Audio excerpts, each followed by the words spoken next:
Computer excellence. Unique computer excellence के last classes में tally के लास्ट क्लासेस में हमने क्या सीखा था, उसमें हमने मेडिसिन स्टॉक बनाना सीखा था विथ मैन्युफैक्चरिंग और एक्सपायरी डेट। आज के क्लासेस में वो जो मैन्युफैक्चरिंग का जो आइटम वगैरह है उसको अगर हम लोग जीएसटी के साथ इन्वॉइस बनाना चाहें, अगर जीएसटी इन्वॉइस बनाना चाहें तो किस तरह से हम लोग उसको सेल बिल में हम लोग इंक्लूड करेंगे।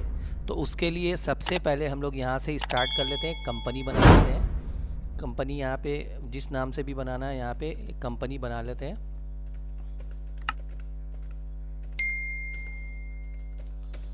यहाँ पे एड्रेस वगैरह मेंशन कर देंगे क्योंकि सेल बिल में हम लोग को ये सारा चीज़ दिखाना है।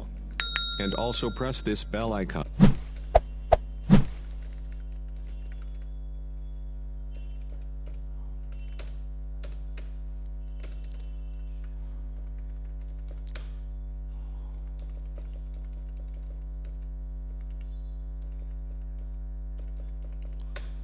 ठीक है, एज इट इज़ कंपनी बनाने के बाद जो सबसे पहला इंपॉर्टेंट फंक्शन है वो है फीचर्स में हम लोग F11 प्रेस करेंगे। F11 प्रेस करने के बाद पहला फीचर्स हम लोग इन्वेंट्री फीचर्स में जाएंगे। इन्वेंट्री फीचर्स में जाने के बाद मेंटेन मल्टीपल गोडाउन को यस करेंगे और यहाँ से मेंटेन बैच वाइज डिटेल और सेट एक्सपायरी डेट। इसके बारे में हम कल क्लियर कर चुके हैं लास्ट क्लासेस में कि किस तरह से इसका क्या फंक्शन है। उसके बाद ये तीनों को यहाँ पे यस कर लेंगे। ठीक है, डिस्काउंट को भी यस करेंगे क्योंकि मेडिसिन में डिस्काउंट भी होता है हम लोग का, और यहाँ से जाके डिस्काउंट भी यस कर लिया। इतना कुछ यस करने के बाद अभी यहाँ से कंट्रोल ए से इसको एक्सेप्ट कर लेंगे। आफ्टर क्रिएट कंपनी और आफ्टर फीचर्स हम लोग जो जीएसटी का यूज़ करना चाहते हैं तो इसके लिए हम लोग स्टैट्यूटरी एंड टैक्सेशन में जाएंगे। स्टैट्यूटरी एंड टैक्सेशन में जाके यहाँ पे जीएसटी का दोनों ऑप्शन को यस कर लेंगे और कंट्रोल ए से इसको एक्सेप्ट कर देंगे। यहाँ से बैक करेंगे। बैक करने के बाद नेक्स्ट जो हम लोग का फंक्शन होगा वो होगा laser creation. Accounts info laser create में जाएंगे। यहाँ पे सेल्स का लेज़र पहले फर्स्ट बना लेते हैं। सेल्स अकाउंट बना लिया। यहाँ पे गुड्स वगैरह जो मेंशन करना है कर दीजिए। उसके बाद यहाँ पे आउटपुट CGST बना लीजिए। Under duties and taxes GST central tax, output SGST duties and taxes GST state tax. Control से इसको भी एक्सेप्ट कर लीजिए और एक पार्टी का नेम बना दीजिए जिसको हम लोग सेल करेंगे।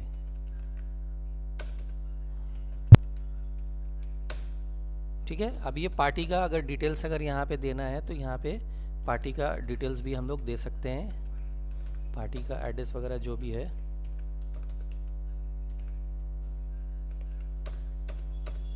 कंट्रोल ए से इसको भी एक्सेप्ट कर लिया। नाउ बैक करके अब हम लोग सीधे आ जाएंगे इन्वेंट्री इन्फो में। इन्वेंट्री इन्फो में जो सबसे पहला फंक्शन होगा वो होगा ग्रुप क्रिएशन। यहाँ पे ग्रुप कर लीजिए क्रिएशन। जैसे टैबलेट बोल कर एक ग्रुप बना लिया। जैसे लास्ट क्लासेस में हमने 2 ग्रुप बनाया था, टैबलेट और कैप्सूल, वो भी अब दोनों ही बना सकते हैं। फिलहाल हम एक ही पे काम कर रहे हैं। यहाँ ये और ये दोनों को यस कर लेते हैं और यहाँ पे फिर टैबलेट टाइप कर दिया। यहाँ पे उसका जो भी HSN कोड होगा HSN कोड इनपुट कर दीजिएगा। यहाँ पे टैक्सेबल वैल्यू और मेडिसिन पे हम लोग का 12% GST होता है। यहाँ पे 12% हम लोग सेट कर लेंगे। कंट्रोल ए से इसको भी एक्सेप्ट कर लिया। नाउ बैक टू गोडाउन में जाइए। यहाँ पे गोडाउन जिस नाम से भी बनाना है यहाँ पे गोडाउन बना लीजिए। गोडाउन भी बन गया। उसके बाद फिर से बैक कीजिए, यूनिट ऑफ मेज़र में आ जाइए। अब यहाँ पे यूनिट ऑफ मेज़र का मेन मैटर ये है कि हम लोग 12 पीस का एक स्ट्रिप होता है, 10 पीस का एक स्ट्रिप होता है, मतलब जिसको हम लोग पत्ता बोलते हैं। तो हम लोग अगर पीस में सेल कर रहे हैं तो यहाँ पीस मेंशन कर देंगे, और अगर मीन्स हम लोग स्ट्रिप में सेल कर रहे हैं तो स्ट्रिप मेंशन कर देंगे। लेकिन फ़िलहाल हम लोग सिर्फ स्ट्रिप ही रखते हैं। जब हम लोग हब से स्ट्रिप में परचेस करेंगे और उसको पीसेस में सेल करेंगे, बहुत बार ऐसा होता है कि खुदरा में हम लोग को बेचना पड़ता है तो उस वक्त कट करके बेचता है पीसेस में, तो वो हम लोग परचेज और सेल वो एंट्री नेक्स्ट उसके बारे में नेक्स्ट में हम लोग डिस्कस करेंगे। फ़िलहाल हम लोग अभी स्ट्रिप ही रखते हैं। ठीक है, स्ट्रिप रखने के बाद इससे भी बाहर आ जाइए, यहाँ से फिर बैक कीजिए, बैक करने के बाद सीधे आ जाइए स्टॉक आइटम में। स्टॉक आइटम में मल्टीपल स्टॉक आइटम में आ जाइए, यहाँ पे टैबलेट चूज़ कीजिए। अब देखिए मेंटेन बैचेस यस कर लीजिए, ट्रैक डेट ऑफ मैन्युफैक्चरिंग इसको भी यस कीजिए, एक्सपायरी को भी यस कर लीजिए। करने के बाद अभी यहाँ पे जो भी आपको मेडिसिन का नेम देना है, यहाँ पे मेडिसिन का नेम दीजिए। उसका आप चाहें तो ओपनिंग स्टॉक भी ले लीजिए। ओपनिंग स्टॉक लेने के बाद यहाँ पे फिर से ऑप्शन आ जाएगा, यहाँ पे उसका मैन्युफैक्चरिंग डेट देखिए ऑप्शन आ रहा है यहाँ पे 1/1/2024 में ये मैन्युफैक्चरिंग हुआ और 1/1/2027 तक का इसका डेट है। रेट देना चाहें तो यहाँ पे दे सकते हैं, नहीं तो ज़रूरत नहीं है रेट देने का। उसके बाद फिर यहाँ पे दूसरा प्रोडक्ट का नाम दीजिए, उसका फिर स्टॉक दीजिए और उसका फिर बैच नंबर डाल दीजिए। यहाँ पे मैन्युफैक्चरिंग डेट यहाँ पे दे दीजिए, एक्सपायरी डेट दे दीजिए। ठीक है, तो फिलहाल 2 ही आइटम रखते हैं। उसके बाद यहाँ से भी बाहर आ जाएंगे, बाहर आने के बाद बैक करेंगे, बैक करके सीधे आ जाएंगे अकाउंटिंग वॉचर में। अकाउंटिंग वॉचर में आने के बाद हम लोग को सेल बिल बनाना है, इसलिए हम लोग यहाँ पे सेल में आ जाएंगे F8 प्रेस करके और यहाँ से रेफरेंस नंबर कुछ भी दे देते, रेफरेंस नंबर 1 दे दिया। अब जिस पार्टी से हम लोग सेल कर रहे हैं, जैसे नुबैद मेडिकल स्टोर से हम लोग सेल कर रहे हैं, ठीक है, यहाँ पे SB001 ये सब डिटेल्स वगैरह अगर देना है तो यहाँ पे दे सकते हैं फिल करने के लिए। ये सारे डिटेल्स आपको अवेलेबल हो जाएगा, मिल जाएगा जिसके थ्रू माल जा रहा है। जैसे सपोज यहाँ पे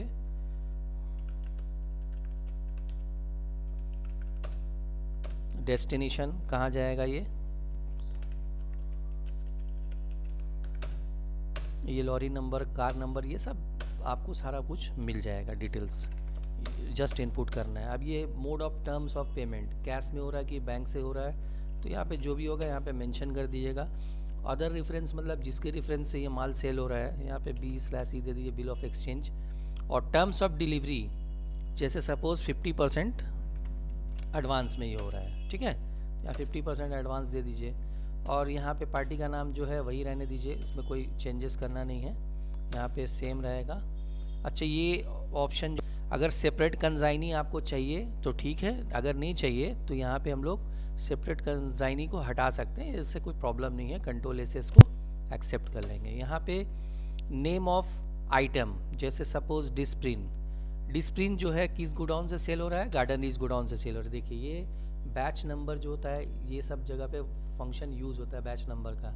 अगर आप नए नंबर से उसको बेचना चाहते हैं तो आप यहाँ न्यू नंबर सेलेक्ट कर सकते हैं, लेकिन फ़िलहाल हम लोग क्या करेंगे, हम लोग बैच नंबर जो है, जो सेम एग्जिस्टिंग हमारे पास जो गुड्स है, जो मेडिसिन है, उसी को सेल कर रहे हैं, तो हम लोग सेम बैच नंबर यहाँ से सेलेक्ट कर लेंगे और ये ऑटोमेटिकली बैच नंबर सेलेक्ट करते ही उसका मैन्युफैक्चरिंग डेट और एक्सपायरी डेट भी आ जाएगा। अब इसमें से सपोज़ आप 50 पीस सेल कर रहे हैं और उसका प्राइस क्या रखेंगे, प्राइस जैसे 20 रुपीज़ पर स्ट्रिप है, उस पर जो है आपका 5% डिस्काउंट हो रहा है।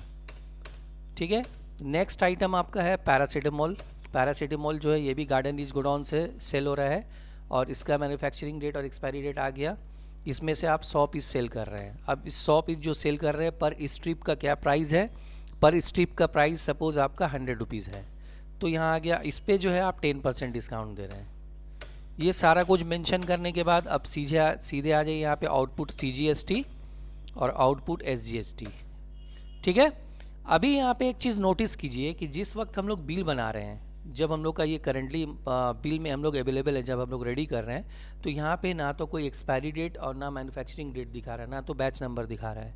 लेकिन after create bill control A से जैसे ही आप इसको एक्सेप्ट कर लेंगे, एक्सेप्ट करने के बाद दोबारा जब आप डिस्प्ले डे बुक में जाके वो बिल को एंटर करेंगे और यहाँ से जब प्रिंट करने का कोशिश करेंगे, Alt P करेंगे और फिर प्रीव्यू देखना है तो यहाँ पे Y प्रेस कीजिए, Alt Z कीजिए। ये देखिए ये सारा डिटेल्स आपको यहाँ पे with batch number, manufacturing date, expiry date के साथ ये पूरा आपको डिटेल्स के साथ दिखा देगा। तो इस तरह से सेल बिल में हम लोग सारा कुछ देख सकते हैं और यहाँ पे CGST SGST भी आ गया। इसी तरह का सेल बिल हम लोग यहाँ से रिलीज़ करते हैं, मतलब आफ्टर क्रिएशन यहाँ पे हम लोग रिलीज़ कर सकते हैं। तो इस तरह से हम लोग एक सेल बिल बनाएंगे। तो ये था हम लोग आज का topic, sales bill and GST bill medical store.